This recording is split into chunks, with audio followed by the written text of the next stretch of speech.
In Bruce Lee's era, there was no MMA, nor were there events like the UFC. It was all about karate, boxing, and various individual styles.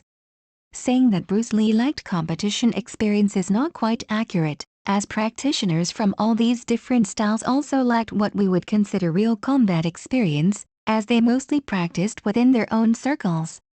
However, the first person to advocate for no-holds-barred fighting and to use protective gear in actual combat is now widely recognized in the MMA community as Bruce Lee. I'm not just blindly praising Bruce Lee. I've watched documentaries about MMA where UFC stars mention this, and I believe them. If they're lying, there's nothing I can do about it, but I don't think they have any reason to lie. If it wasn't Bruce Lee who pioneered this, then so be it. I believe that Bruce Lee was definitely among the top experts of his time. The most popular fighting technique in the United States at that time was boxing. Nowadays, many people discuss whether Bruce Lee could fight, often placing him directly under no-holds-barred fighting rules, which is the MMA rules.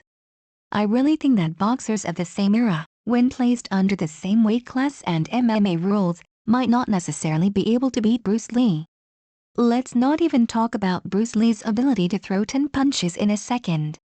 I've watched videos of Bruce Lee, and he clearly had skills. First of all, maintaining such a low body fat percentage is the best evidence of his rigorous training. That latissimus dorsi muscle is not something just anyone can develop. He was very light in weight, almost in the featherweight class, and looking at those lots, not many featherweights could match his punching power. I've seen Bruce Lee perform a standing spin kick and retract his leg in 1 second, the entire movement from a normal fighting stance to a spin kick, and back to a stance, all in an instant. Without daily basic training, it would be impossible to execute such clean and beautiful movements. I've also seen videos of him doing one-handed push-ups, and after watching them, I was impressed. Don't just say that Bruce Lee was only good for making movies. He also practiced martial arts from a young age and trained continuously. His physique and the movements he made, to say that he couldn't fight at all seems a bit exaggerated. At least in his era and weight class, Bruce Lee was definitely capable of fighting.